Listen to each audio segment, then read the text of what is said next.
واحدة من الكومبوننت المهمة جدا جوه اي بي سي، وسبب اهميتها لتعدد مهامها اللي بتعملها في البروسيسنج بتاع تشغيل الكمبيوتر او الموبايل او اللابتوب. والمهمات دي دورها وثيق جدا بالابليكيشنز اللي احنا بنشغلها على الجهاز ده. وزي ما شرحنا قلنا قبل كده، سبب اقتنائك للجهاز هو تشغيل الابليكيشنز. ومن هنا بترجع اهمية القطعة دي كمكون اساسي من مكونات الجهاز هي الرام.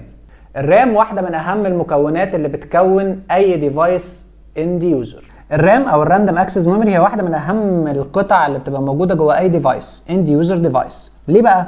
لان الرام هي اللي بتساعد الجهاز على تنفيذ المهام اليومية المطلوبة منه. اللي هي المهام دي: تحميل البرامج، التصفح عبر الانترنت، التنقل بين اكثر من برنامج.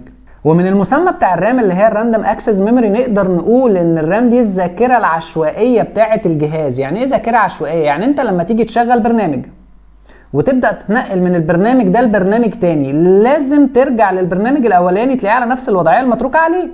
مين اللي بيعمل ده؟ الرام. هي اللي بتسيب الابلكيشن اللي انت شغال عليه على نفس الوضعيه اللي انت كنت سايبها عليها، بس بشرط واحد: ما تقفلش جهاز الكمبيوتر. لو قفلت جهاز الكمبيوتر الراندوم اكسس ميموري هتعمل ديليت للميموري اللي عليها وتبدا تستارت من اول وجديد. يبقى لو انت الديفايس بتاعتك مش قادره تشغل اكتر من ابلكيشن في نفس الوقت، يبقى انت محتاج تكستند الرام بتاعك، تكبر الرامه بتاعتك. لان الرام هو الذاكره العشوائيه اللي بتتسجل عليها كل الابلكيشنز اللي انت بتشغلها، فبالتالي كل ابلكيشن بيشتغل بياخد مساحه من الرام. لو الابلكيشنز بتاعتك كتيره والجهاز بيعمل هانجنج او بيعلق، يبقى الرام بتاعتك مش قادره تستوعب حجم الابلكيشنز دي كلها.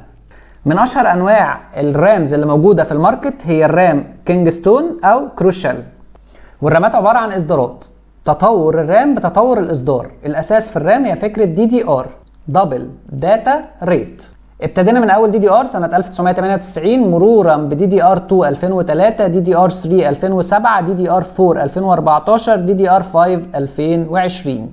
الفرق الجوهري بين كل اصدار هو سرعه نقل البيانات، سرعه تشغيل البرمجيات، استهلاك اقل للطاقه.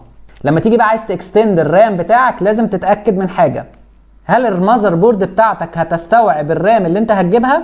يعني المذر بورد بتاعتك بتشيل دي دي ار 4 ولا دي دي ار 5 ولا دي دي ار 3؟ لازم تعرف نوعيه المذر بورد بتاعتك، وبناء عليه تبدا تجيب الرام اللي ينفع تشتغل عليها. ومن هنا نقدر نقول ان لو انت طبيعه استخدامك للجهاز ان انت بتستخدم ابلكيشنز كتير في نفس الوقت عليه، ولو الجهاز بتاعك مش قادر يعمل ده، يبقى الحل الانسب ان انت تعلي في الرام بتاعك، تزود الكباسيتي بتاعت الرام. الرامات بتبتدي 4 جيجا، 8، 16، 32 لحد 64.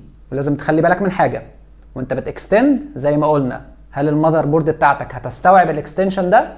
كل مذر بورد بيبقى ليها كباسيتي سلوتس، عدد اماكن تحط فيها الرام، بلس نوع الرام اللي هتركب في المذر بورد.